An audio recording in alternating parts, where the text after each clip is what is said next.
Good morning everyone. In this class we are going to start with the third chapter in the unit of reproduction, and the chapter is human reproduction.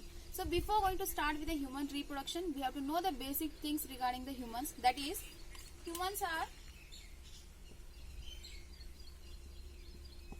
unisexual. So they are going to exhibit the sexual dimorphism.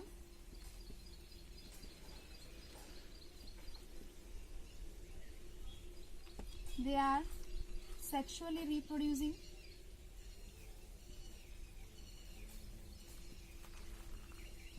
And they are viviparous. Right? So humans, all the human beings, they are unisexual. Unisexual means both the sexes are different. That is, male and female are different. Right? So sexual dimorphism means the male is going to be appear different and the female is going to be appear different due to the sex organs or the different characteristics that the male and female are going to get exhibited. Right? So the next one, they are sexually reproducing, means there is no asexual reproduction in case of the human beings, and they are going to reproduce only through the sexual reproduction. And so they are the viviparous. Viviparous means the organisms which give rise to the young ones directly. So those are called as a viviparous. So usually the humans are unisexual. So they are going to exhibit sexual dimorphism. So they are sexually reproducing and they are the viviparous. So now we are going to study what are the events which are going to take place in the sexual reproduction. So there are 6 main events that are going to take place in the sexual reproduction of the human beings. So which are those? Events of sexual reproduction.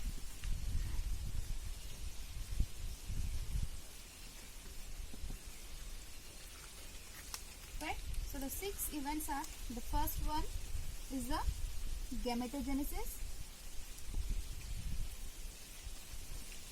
The second is the insemination. Third,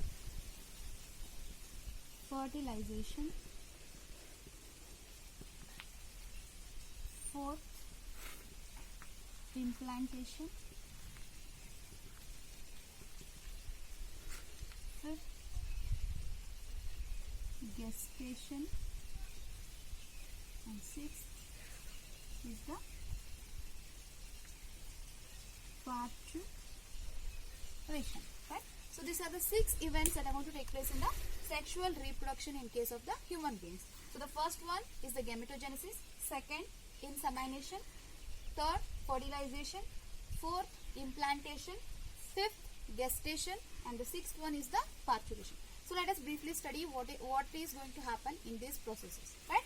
So the first one is the gametogenesis. So what do you mean by this gametogenesis? Means the formation of the gametes is called as a gametogenesis. The formation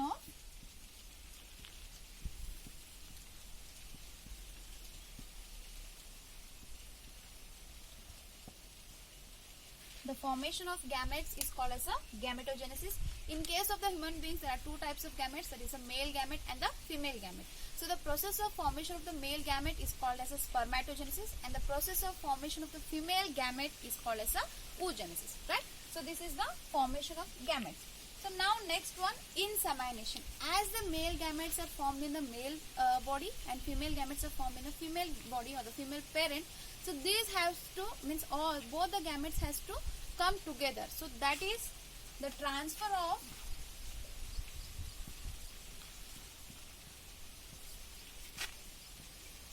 male gametes into the female genital tract is called as insemination. That is the transfer of the male gametes into the female genital tract, that is called as a insemination. So now the male gamete is coming to the female gamete, and that process is called as a insemination. Right? So the third thing is the fertilization. So as we know that fertilization is nothing but the fusion of male and female gametes. So the fusion of male and female gametes is termed as fertilization, or there is one more word, that is syngamete. Right?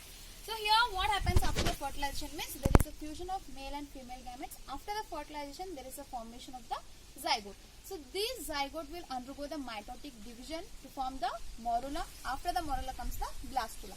So at the blastula stage or the blastocyst, so now this blastocyst is means it is going to attach to the endometrium wall. So the attachment of the blastocyst to the endometrium wall is called as a implantation. It is the attachment of blastocyst to the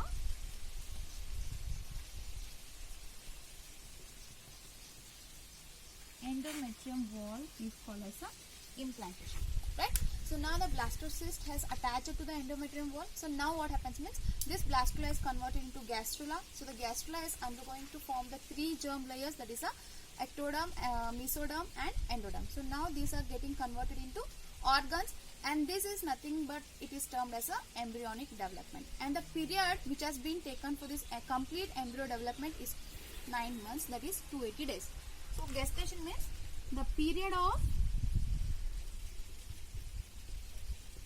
embryonic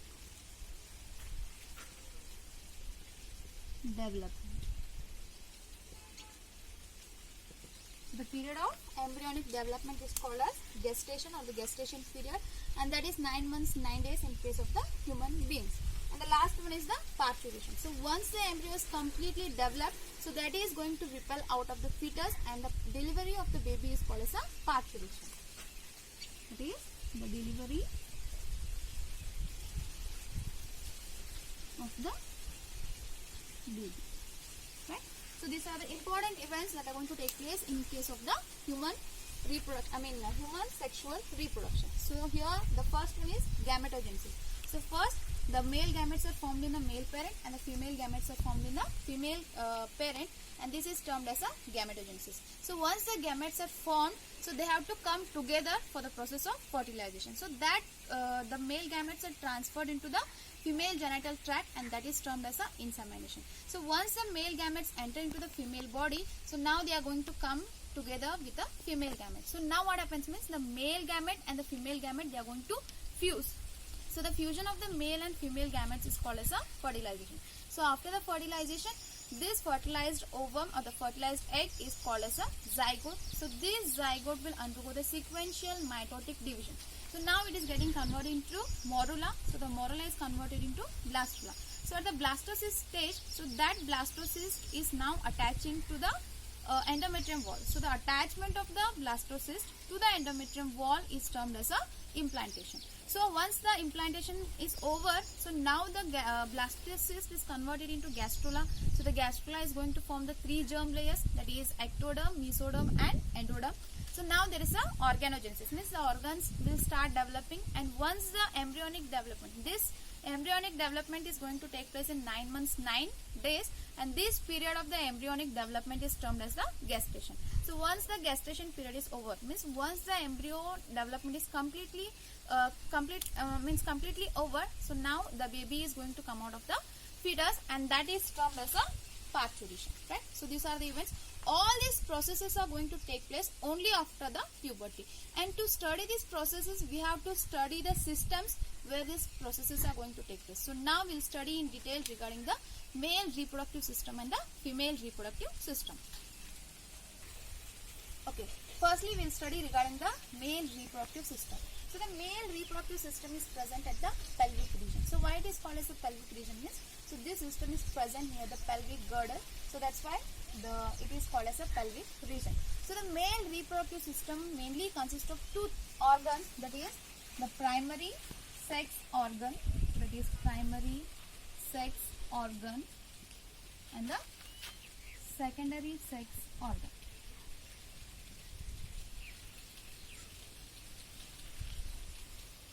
Right? So the primary sex organ consists of a pair of testes. So it is going to consist of a pair of testes. Right? So this is going to represent the plural form of the testes. So whereas the secondary sex organ consists of accessory ducts,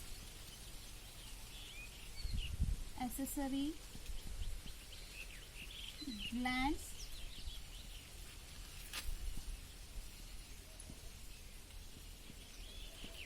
and external genitalia. Right? So, what are the accessory ducts that are present in the male reproductive systems? That is, the first one is rete testis, second one is vasa efferentia, third one is epididymis, and the fourth is the vas deferens. Right? So these are the accessory ducts which are present in the male reproductive system. So the accessory glands, it consists of three types of glands. Firstly, a pair of seminal vesicle. Second, prostate gland. And third one, a pair of bulbo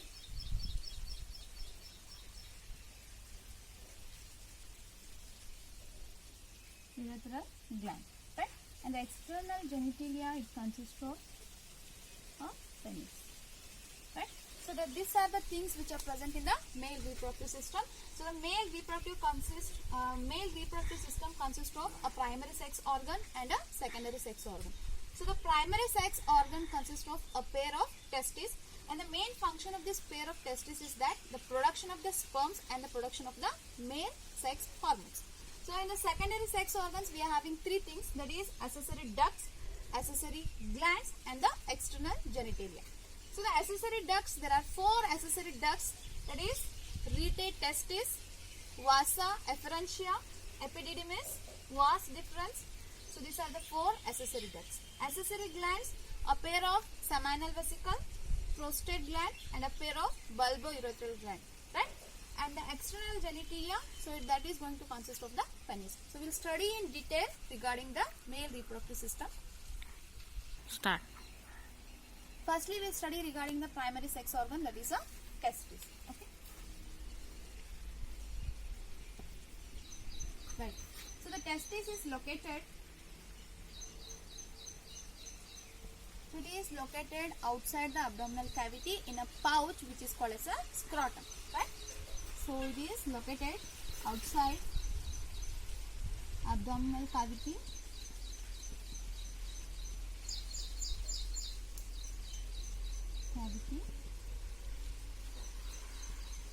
in a pouch which is called as a scrotum, right? So why it has to be located outside the abdominal cavity and it is present in a scrotum means this scrotum is going to provide the temperature that is less, that is nearly 2 to 2.5 degree lower, right? So it is going to provide, that is scrotum is going to provide 2 to 2.5 degree lower than the normal body temperature. So why it has to provide the lower body temperature means because for the formation of the sperms, that is for the process of spermatogenesis, so it is going to require 2 to 2.5 degree lower temperature than that of the body temperature, right? So that is why the sperm, that is the testes, they are located outside the abdominal cavity in a pouch called as a scrotum, and this scrotum is going to provide the optimum temperature that is required for the spermatogenesis, that is 2 to 2.5 degree lower than the normal body temperature. So then shape of the testis, so the shape of the testis is oval, so usually the testes are oval in shape. Then size, so it is 4 to 5 centimeter in length and 2 to 3 centimeter in width. And it is having a tough covering. It is having a tough covering which is called as a tunica albugina, and one more is tunica vaginalis. This is a fibrous covering, right? So let me draw the diagram of the testis here.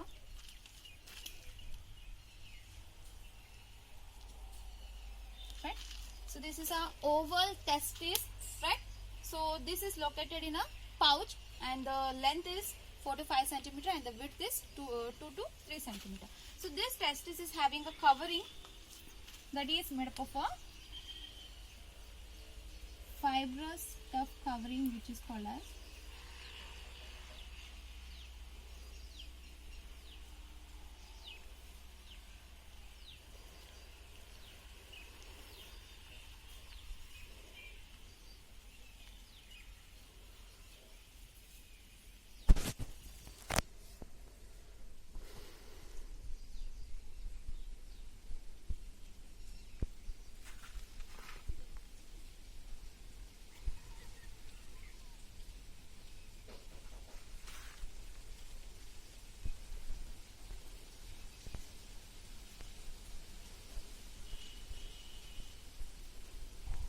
this is a covering which is called as a tunica albuginea.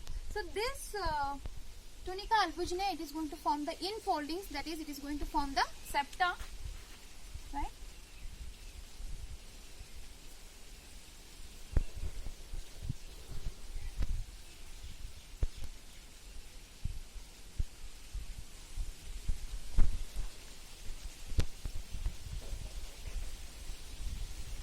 So this is how they are going to look. So these are nothing but the septas or the compartments that has become because of the infoldings of this tunica albuginea. And now this septum or the compartments are termed as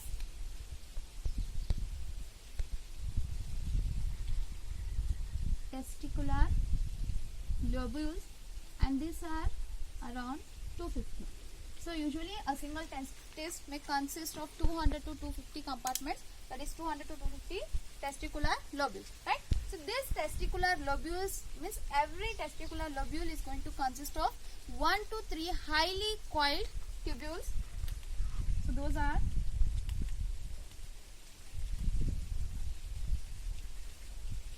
towards the center, it is little bit straight.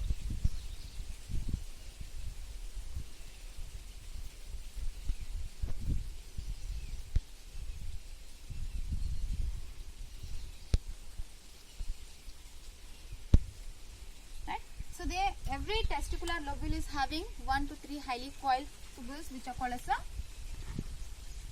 seminiferous tubules. Seminiferous tubules. So usually in one testicular lobule, so there are 1 to 3 highly coiled seminiferous tubules, right? So these tubules, they are straight little bit towards the center, right? So here what happens is, when we take the cross section or when we take the TS, transverse section of the testis, so how these seminiferous tubules are going to appear? So that is, right? So this, suppose if there is 3 seminiferous tubules,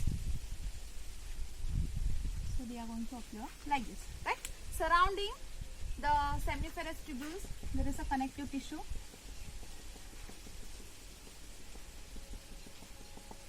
Right? So this is a seminiferous tubule, right? And the space in between is termed as a interstitial space. Interstitial space, right? So this seminiferous tubules, they are having a 2 layers of cells.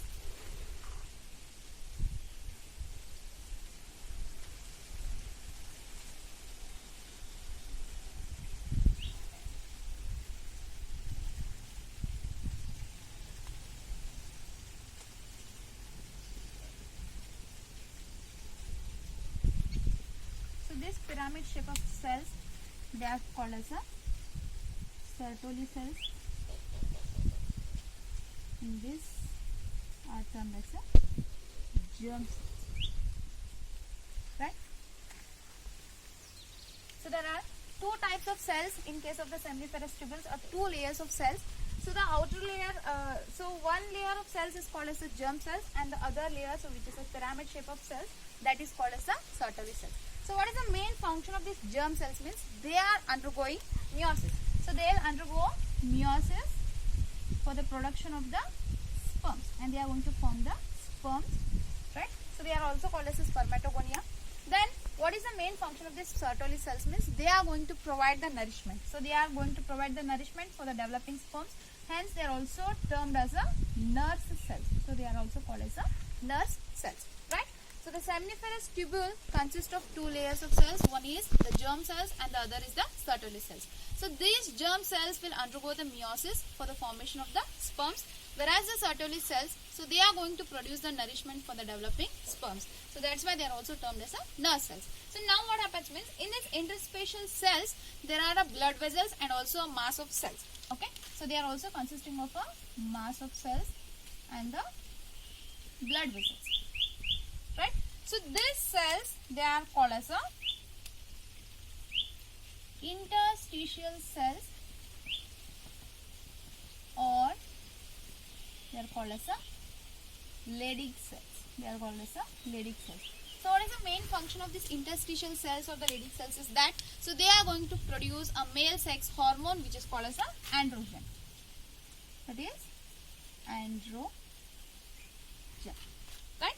So here, hence the main function of the testis is that for the production of the sperms, here the sperms are produced, and the second thing is production of the male sex hormone, that is androgen. So the main function of the testis is that formation of sperms and male sex hormones, right? So this is regarding the primary sex organ, that is the testis. The testis is located outside the abdominal cavity in a pouch which is called as a scrotum, and that scrotum is going to provide 2 to 2.5 degrees Celsius lower than the normal body temperature for the production of the sperms. So the shape of the testis is oval, size is 4 to 5 centimeter in length and 2 to 3 centimeter in width. So it is having a covering which is called as a tunica albuginea, and one more outer covering is called as a tunica vaginalis, right? So what is the main function of this testis is that the formation of the sperms and the male sex hormones. So this is how the testis appears like, and this is covered with a tunica albuginea which is going to form a foldings, that is a inward foldings, it is going to form the septa, right? So this is going to form the compartments which are termed as a testicular lobules. Every testis is going to have 200 to 250 compartments, right? And each compartment is having 1 to 3 highly coiled tubules which are termed as a seminiferous tubules. So these seminiferous tubules, they are having a 2 layers of cells, that is germ cells and the Sertoli cells. Germ cells are going to produce the sperms, whereas the Sertoli cells, they are going to provide the nourishment to the developing sperms. So in between the seminiferous tubules there is a connective tissue, and that is usually termed as a interstitial space. So this interstitial space is having a blood vessels along with the cells which is called as the interstitial cells or the Leydig cells. So these Leydig cells are going to produce the male sex hormones which are termed as a androgen. Along with this, there are also some of the immunologically competent cells which are present in the interstitial space. So this is regarding the testis. And one more thing we have to study is that, so that is usually I want to study in the next, that is the secondary sex organ, but in that we can't draw this diagram in detail. So I am telling here only that here you can see these seminiferous tubules, they are having straight tubes towards the center. So now what happens means, these tubes, they are joined together and they are going to form a channel-like structure, right? And that is called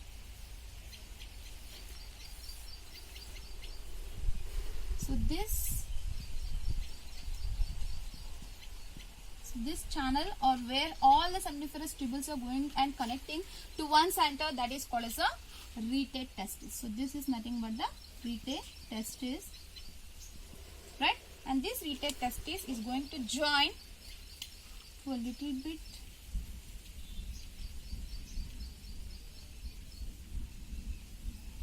So they are going to